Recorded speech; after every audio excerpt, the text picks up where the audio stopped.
Yo, what's going on YouTube? It is your boy GZTV. We are back from All-Star break. What is going on, my NBA recap people? I am so glad to be back. So glad to cover, the last 25 to 30 NBA games of the season. It's going to be super exciting. Obviously, we're closing out the season with some playoff implications coming up soon. So yeah, man, let's just talk about it. There's only a couple of close games. I will say I'm not going to talk about every game, obviously. We only talk about clutch, close games. So let's talk about the Magic and the Cavs first. Mo Wagner scores 22. The Magic reserve shine in a 7-point win over the Cavs without their All-Star Donovan Mitchell. I guess the All-Star break wasn't enough for him. I don't know. A bit weird. But yeah, great scoring for Mo Wagner and his brother as well. Doing a decent amount scoring for the Magic. Yeah, return from All-Star break. They won by 7. This is this is only the Cavs' third loss in 21 games. They're literally 18-3. So nothing to really fret about if you're a Cavs fan. You're literally in second place in the conference. But yeah, Paulo was hitting some shots. Darius Garland was getting some tough ones. Same with Isaac Okoro. Isaac Okoro was pretty solid offense out there. Karis LeVert was dishing the rock. But the Magic shine at the end of the day. 22 points for Mo Wagner, made his only 3. That's really all they needed. Nothing too impressive. Tonight was solid, for basketball. There were a couple good games. Obviously, Jared Allen put up 18 and 10. He shot 60%. You get 18 and 10 for Darius Garland, who shot 60% from 3, 50% overall. So good performances there. A guy like Dean Wade would pay. But yeah, shout out to the Magic for getting the dub. Let's move on. This is going to be a really short video. There's just not much to talk about. The next game we're going to talk about, we only have 2 more games. The next game we're going to talk about is the Hornets and the Jazz. Man, oh man, are the Hornets on fire, making a lot of mid-season sort of moves, and it's been paying off. They've played really good. Miles Bridges has 26 points and 14 rebounds. The Hornets beat the Jazz for their 4th straight victory. I don't think anyone in their right minds would have expected the Hornets to go on a 4-game win streak. Miles Bridges, great scoring, great rebounding. Obviously, Grant Williams kind of has his breakout game with the squad. So yeah, it's good stuff. They won by 8. This is their 4th straight win. Nick Richards, good alley-oop finishes. Jordan Clarkson was getting to the rim pretty well for the Jazz, but Miles Bridges was just a bucket getter. Yeah, again, Nick Richards.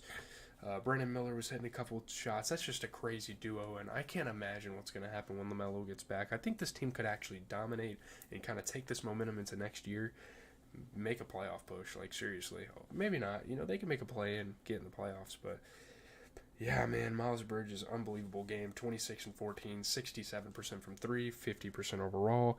You get 24 points off the bench for Grant Williams, so those guys played amazing. Obviously, looking at the Jazz, it's really just marking it all by himself out there, dropping 21. And I really like John Collins. I like his hustle. I like his rebounding. He's definitely become a little more motivated with the team recently. But he's got to become more offensively involved. I think that would be a great thing for him to do. So it is what it is. I don't know. Maybe I really don't know, to be fair. So moving on to the last game of the night, we have the Spurs and the Kings. What a great game. Absolutely phenomenal.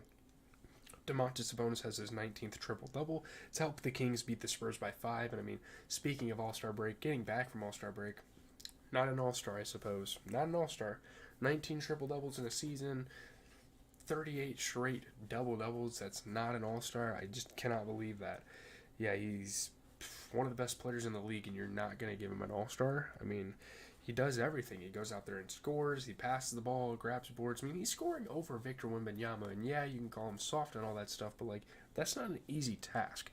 Obviously, De'Aaron Fox scoring the ball at a high level, facilitating a little bit as well. Yeah, I guess shout out to the Spurs. Obviously, they're an absolute dog shit team, but they've kept in this one and made it interesting. Domantas Sabonis, Zach Collins was getting dunked all over this game.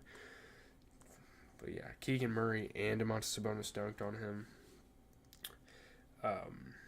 Sabonis hitting the Euro on Wemby. This is not an All-Star. He's here with an agenda. You gotta love it out of Sabonis. De'Aaron Fox dishing the rock around Keegan Murray, just getting to the rim a lot more, I guess. So maybe that's his goal. Looking at the Spurs, Wemby had 19 and 13. You get 32 points from Devin Vassell while shooting 75% from 3. he definitely deserved that extension. You know, it's a little skeptical of the Spurs doing that at first, but yeah, no doubt he deserves that extension. Just not a great game from Zach Collins. Again, you know, getting dunked on, not doing much on the offensive end, just not up to much. They don't have a lot of depth. I think that's a huge problem. I don't think their starters are necessarily that bad, but yeah, once you get to the bench, it's just gets a little tricky. But obviously the Kings are still a good team. They play really good ball here. 22 of 11 and 11 for Sabonis. Unbelievable. 28 points for De'Aaron Fox while shooting 33% from 3, 67% overall. 21 points for Kevin Huerter. 21 points for Malik Monk. I mean, what can you really do when you get a team put with 4 players putting up 20 points, and even Keegan Murray played good as well.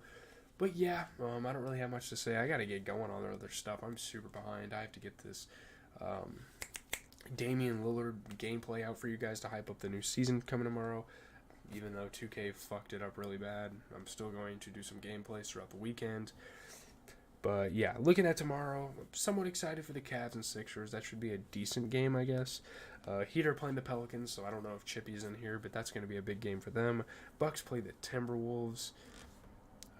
Yeah, there's really not much else. The ESPN doubleheader is pretty good. I'll definitely be tuning into that. If there's any good games, which I think there's going to be, you're going to get some recap content tomorrow. Really happy to be back from All-Star break. It was a very boring, shitty weekend, so it's really nice to actually get some basketball back on. Real basketball, anyway. Leave a like, comment, subscribe. I am out, guys. I got to get this Dame video out. I got to finish this Soprano episode. I'm a busy man for the rest of the night. I got to go to bed in like an hour and a half or so. So I'm going to try to get some stuff done before then.